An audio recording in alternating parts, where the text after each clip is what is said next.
Folks, on this show, I pretty much focus on what's happening in America, but right now, looking at America is looking at my body after the holidays. I know this is who I am, but I'm not loving what I see. So it's time to check in on the rest of the world in my international news segment. What's going on over there? First up, we're very international here. All are welcome. First up, what's going on in Japan? There may be hope for my sports career yet because Japanese soccer player Kazuyoshi Miura says he will play next season at the age of 58. Yeah. Miura will be easy to spot. He's the only forward on a Jazzy. Next up, down in Colombia, the COP16 UN Biodiversity Conference was recently held in Cali, and there were so many attendees that the city's hotels were packed to capacity, forcing delegates to find last-minute rooms in short-term lodgings known as love motels. Now,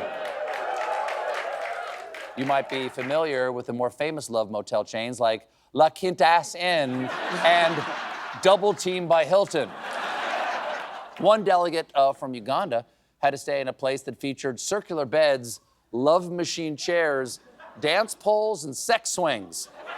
That's a tough setup for a work trip. Okay, company has us sharing a room, so Rick, you can take the bed if you'll help me climb into the sex swing. Okay. Take a look at the Ugandan delegate, Robert Baluku. There he is. Look how thrilled he is. Robert Baluku in his hotel room, he's just absolutely over the moon. And you can see he's holding his phone like that because he just Google searched preserving biodiversity, comma, worth it?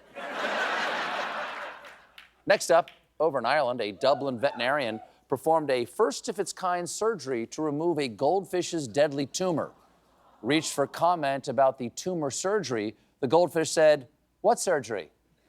What tumor? Oh, hello, nice to meet you.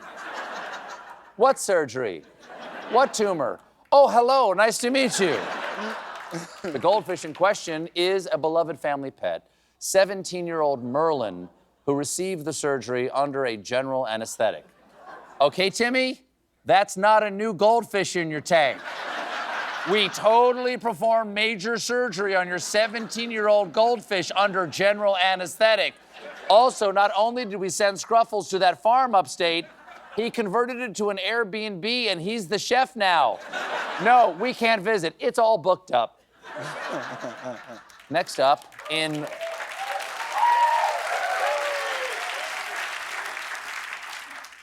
over in Germany, a sausage maker thinks he's found the answer to Germany's raccoon problem, turning the raccoons into sausages and other products, including what he calls raccoon balls.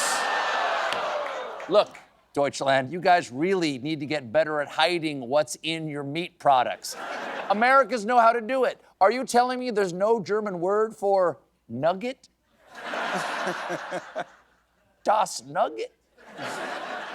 This raccoon meat is a big hit. The inventor says, "It doesn't have an overly unique taste. If you eat two sausages, you'd know which one is raccoon. But if you didn't know, you wouldn't realize that anything is too different." Adding, "And if there's a third sausage of human flesh, well, you can't tell at all. Now finish your Rudolph, I mean raccoon." What's going on in Australia, you might be asking? Well, officials have cracked the case of the mysterious black balls that have washed up on a Sydney beach, which were foul-smelling mini Fatbergs. And they are apparently made up of human feces, methamphetamine, human hair, fatty acids, and food waste. It's got it all. It's like they ripped the ingredients straight from the classic cookbook, salt, fat, meth, poop. Also,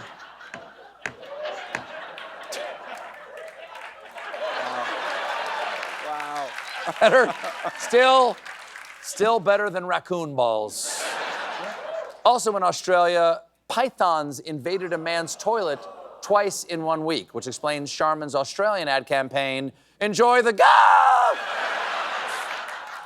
Also, In Australia, during a Coldplay concert, Chris Martin fell into a hole on the stage. Martin got a pretty bad bruise, but he checked it this morning and gave us this update. And it was all yellow. We'll be right back with Billy Bob Thornton, everybody.